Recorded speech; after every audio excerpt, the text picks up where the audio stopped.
for these first 2 days? I mean, as the head coach, what are you looking for? Yeah, so the first 2 days, the rules are of our 15 practices, 3 have to be in helmets. The first 2 have to be in helmets. We think it's really important to give them Easter Saturday off. And so, that's the only time, that's why we go on a Monday. Coming off spring break, it's not ideal to take a week off and then start practice. So I was looking for guys to have come back in shape, so that we didn't have any pulls or anything like that. And I really think of these first 2 days really as classroom instruction on the grass. A ton of teaching, a ton of installation. The guys, as I told them, there is no depth chart right now. There is no, oh, this is your role. It's not the coach's job right now to figure out who's going to play and who's not going to play. It's our job to figure out who can play. It's a big difference. I'll say that one more time. Job's not to figure out who is going to play. It's really who can play. And you're trying to teach guys and see what they can do. And so asking our players to just focus on their effort and their execution. We're trying to set a standard for those things the first 2 days in football. So I think it's been really good. We went 1 day inside, 1 day outside.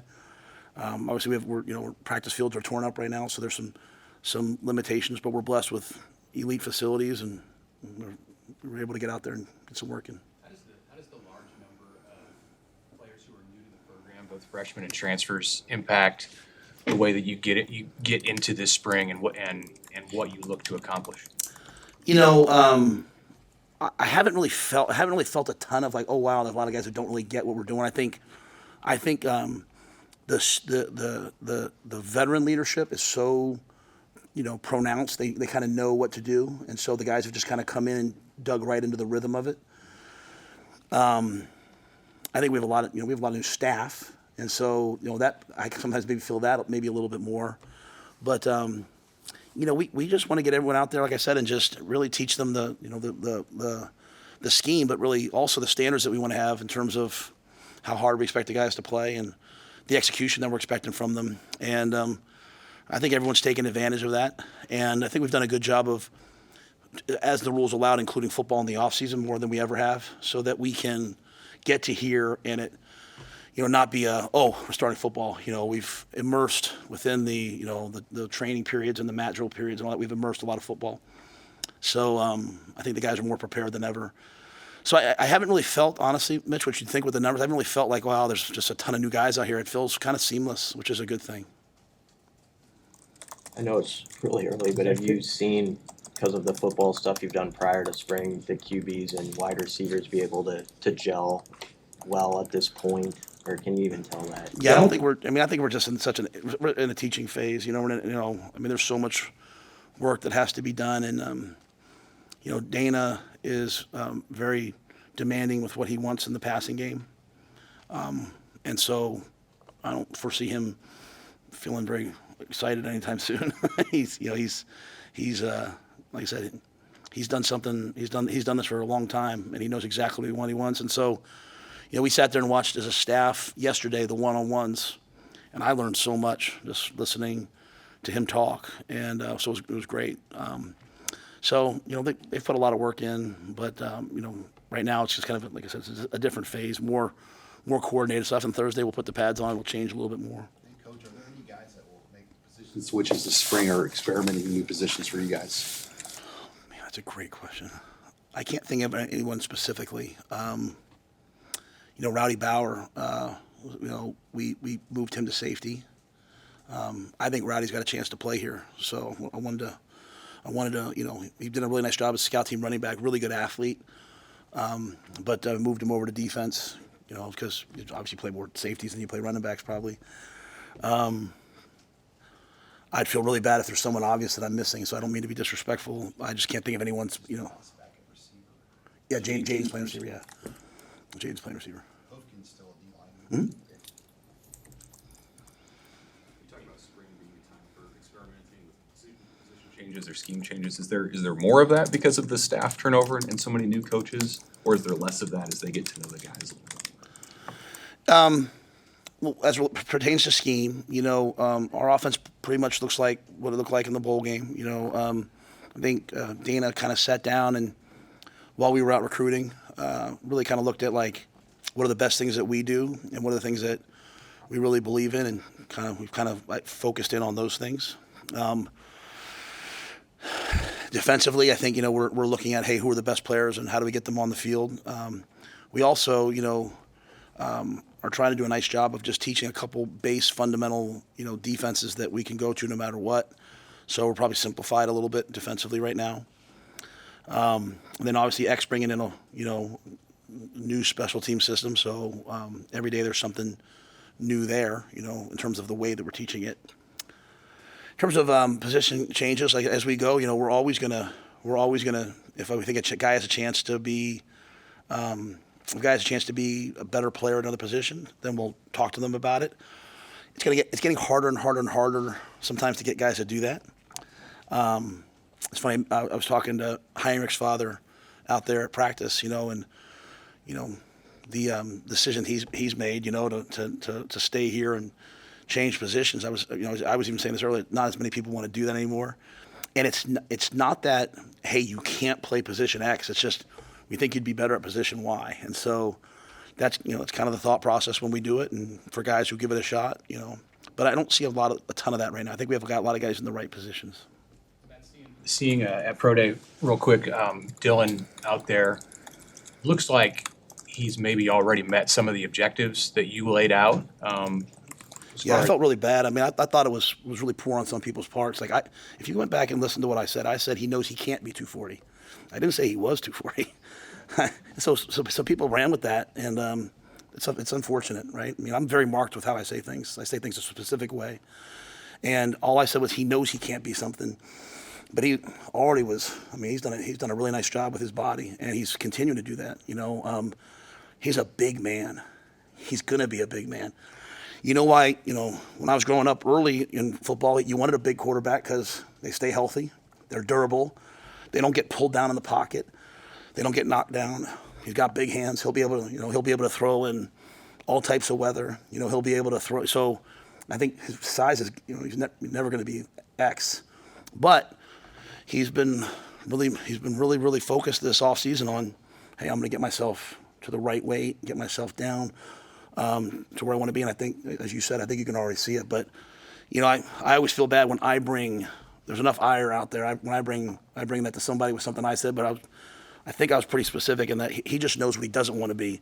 Doesn't mean he's that. And, he's I don't know, is he 19? 19? He's 19 years old. He's a very, very focused young man. So he's working at it. I think he'll be really good. And the fact that we had to move the pro day schedule around so he could throw for our guys because it's important that they have someone throwing to them that they know, and then he has to get to class. So kind of move some things around. Appreciate the scouts, but yeah, he's had a good off season, and he's looked really good in practice so far. With Ty having such a dominant combine, and he's here today, he's not testing, doesn't look like, but what does that say about him that he's here supporting the rest of his teammates after he did what he needed to do?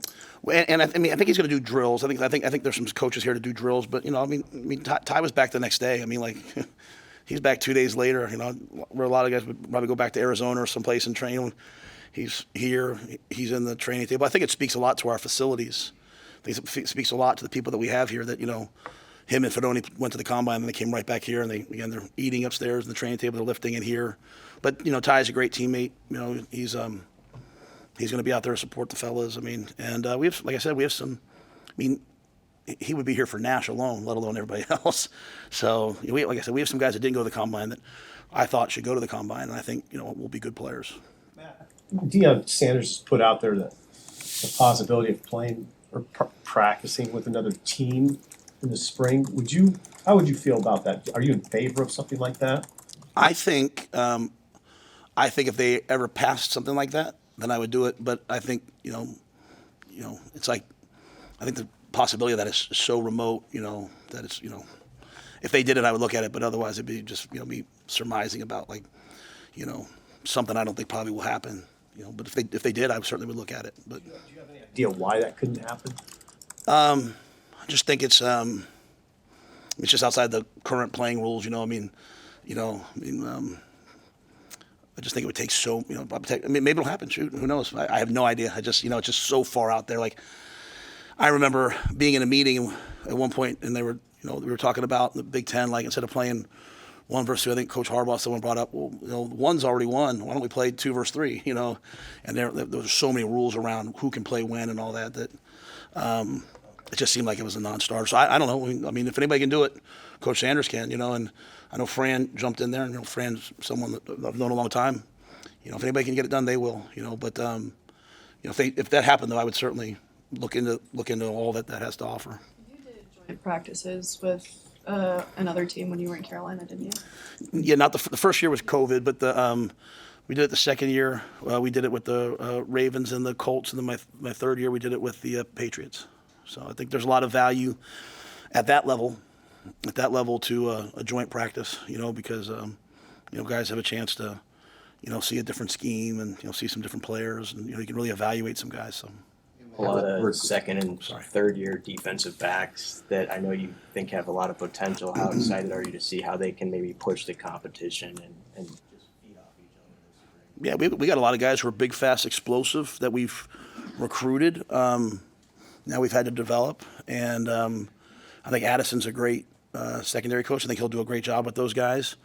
You know, I think Snow got here right away, and he's like, man, you guys got a lot of fast, long, athletic guys in the secondary. And I said, yeah, who can run? I said, yeah, you know. So some of those guys, you know, they just have to make the most of their opportunities, and they're going to get them. So I think it's a really exciting time.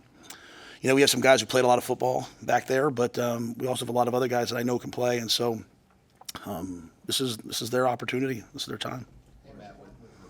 Do things change this spring with the rev share, the roster limits, as far as the volume of recruits you might bring in and out over the spring? Does it change at all for you and kind of your approach of courting and offering guys with number restrictions and some of the things you're going to be facing? Yeah, I think it's going to be, I think the hardest thing right now is I still don't know what the rules are, the parameters around the rev share.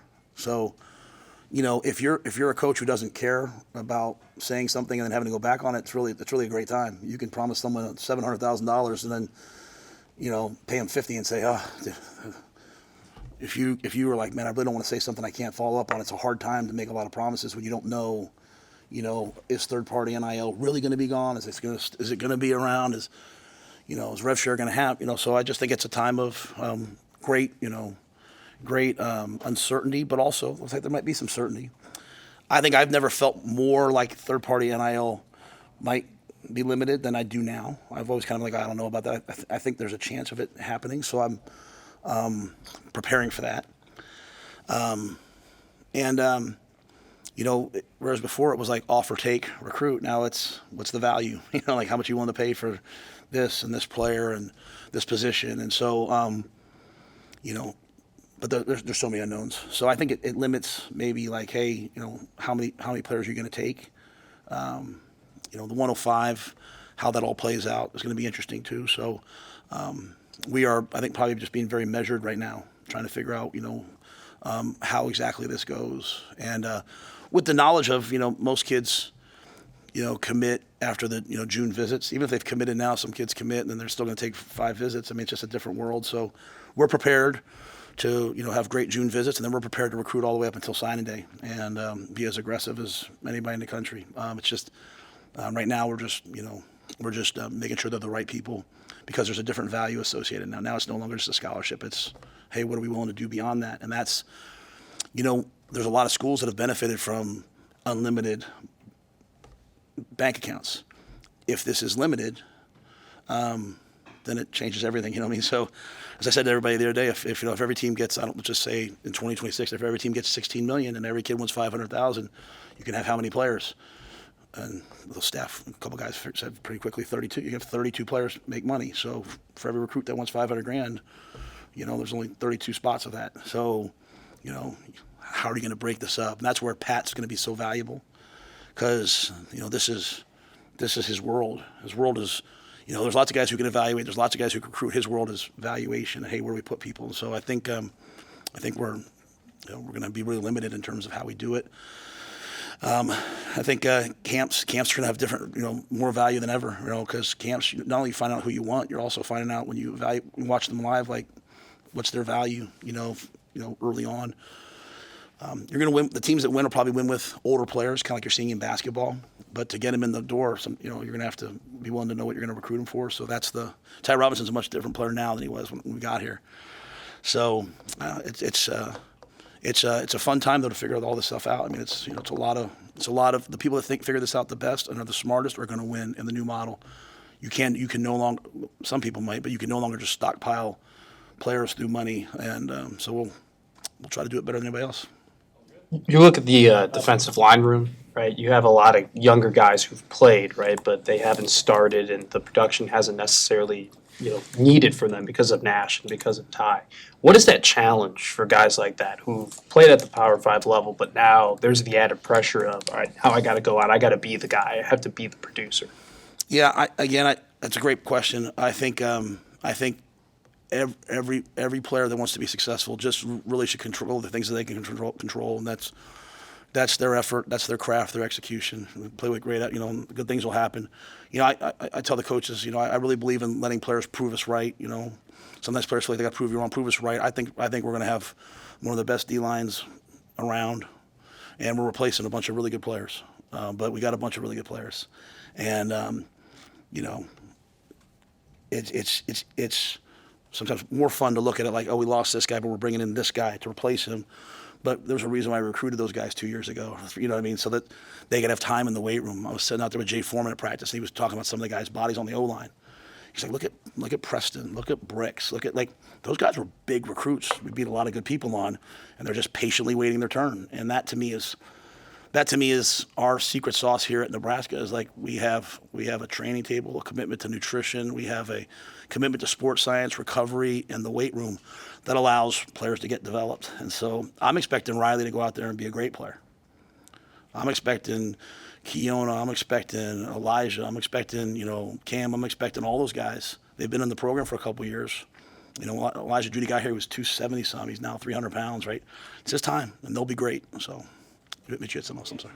Speak quick to the depth and just your comfort level at running back behind Emmett, just figuring out this spring what you have there. Yeah, I think we're going to be, I have no concerns at running back. I think Quentin's, you go back, I've talked about Quentin a lot. I think Quentin's really, really talented. And I think it's just been him getting an opportunity. We were going to play Mackay last year at the end of the year in a couple games. And then I think, I forget what happened. It just ended up not working out. But Mackay is dynamically fast, explosive, unbelievably competitive, has an edge to him, that I love. And, we brought in, I think Kenneth has done a great job for us. He returned the kickoff to open up the bowl game. He's a local kid that ran 10-4, and then you look at the guys we brought in, Connor, Jamarian, we'll see how they do throughout the course. I think Jamarian got here at 175. He's already 190 some. He's big and strong. So we feel really good about those guys. I don't think that's a position where we feel like, at least right now, that, hey, we need to go out and do something here. We got guys that we know can play. And the only reason why Quentin hasn't had a lot of production, kind of very similar to the question that was just asked, was just he hasn't had the opportunity. But he has the talent. He's 210 pounds and can run. So, but this spring's a really important time for them, right? It's a really, really important time.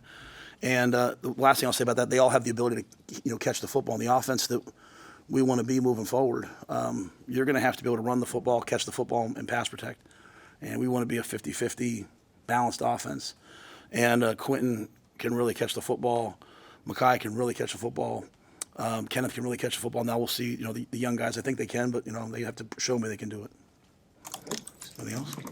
Hey, you guys moved Hartzog to safety last spring, and then towards the end of the season, moving back to corner. Where's he at? That's a great question. He's he's one of those. Malcolm can do it all. I think when we look at kind of the iteration of defense that we're playing right now, we think of that. I've always thought of that field safety as really truly a nickel, and I think Malcolm will be a nickel in the NFL. So, your nickel can always go outside and be like your third corner if you need it out there. But we feel really good about him in the slot, so he'll play that field safety. But really, I think of him as like a true nickel that can come down and play man on two, and you can, when he's out there, you don't have to play. Oh, let's put a dime package in. You can play with him at any point. So, and then Deshaun, we've kind of been moving him around to some different spots, trying to figure out where we can best utilize his physicality and production. That last Husker game thing, is that a practice, or doesn't count as part of your 15? It counts as part of the 15. And if we do anything with the form of if former players are interacting with our players, it has to count as one of the scrimmages, which is fine with me. So I think it's I think it's a chance to be a really fun day. You know, we're gonna model it after the Pro Bowl. I think they're gonna put some things out this week in terms of what we're doing. But you know, I'd love to see some Husker greats, you know, out there performing. I honestly suggested that they should get Sipple and some of you guys out there and in front of the crowd. I'm dead serious. I want to shoot a punt and see if Sipple can catch it. And then I'm going to go online and talk about what he did right afterwards, what he did wrong. So it'd be awesome. No, but I said we should have a media team. I really believe that we should have a media. You guys should get out there, and I'd love to see a couple of you guys do some stuff. And but I want to have like some skills competitions. We're gonna do some 7-on-7 like they do in the Pro Bowl. But I think it was really fun to get some of the old, you know, some of the greats or some of the, you know, former players that want to be involved. And then you know, I know we're trying to incorporate. You know, as you guys know, I'm very passionate about women's 7-on-7 flag football. It's you know, it's an emerging sport. It's going to be an Olympic sport. It's going to be an NCAA sport. I think it should be a high school sport in every state. I got 2 daughters that want it to be, so we put a camp on last year, and I think we're gonna host a women's 7-on-7 from some athletes, intramural athletes here versus I think Midland. Hopefully it's okay that I said that. Hopefully that's going through. If it's not, I apologize, but I think we're going to do that early. Then we'll have our portion, and then obviously the soccer game's happening that day. Women's soccer is going to be playing over at Hibner, and then you know, Coach Busboom Kelly is going to have her you know, first match, right? Versus is it Kansas, which is, you know, they made it this year, right? So which is a really good team. So. I think it has a chance to be a fun day. I know they're going to do some other things around it, you know, I know everybody. I trust me. I walked in last night with a social for the scouts, and the waitress, bartender, young lady, she said, "Coach Rhule, I have an issue with you." I said, "All right, what is that?" She said, "No spring game." I need, you know. I'm like, I know, I get it. So many things that we love are going to change moving forward, but I think this has a chance to be pretty cool. And you know, I'd love to see, you know, Jay Foreman out there. He's at practice every day. I want to see him do some drills, and you know, I want to see our guys compete with some drills. And the last thing I think hit me when we watched the Pro Bowl, you know, we see all of our players. You got, you know, the fans always see them with their, you know, their helmets on. You know, football's such an impersonal game that way, and to take the helmets off and see their faces and see all that stuff, hopefully it'll be pretty cool. So we're gonna try to make it really good, and I think a bunch of teams across the country are gonna do it. We'll try to do ours better than well, not better than anybody else, but the best that we can. And then if anything changes, if they change the rules or whatever, we're willing to adapt at any moment. But right now, I think this has a chance to be a pretty cool day. All right, thank you. Thank you.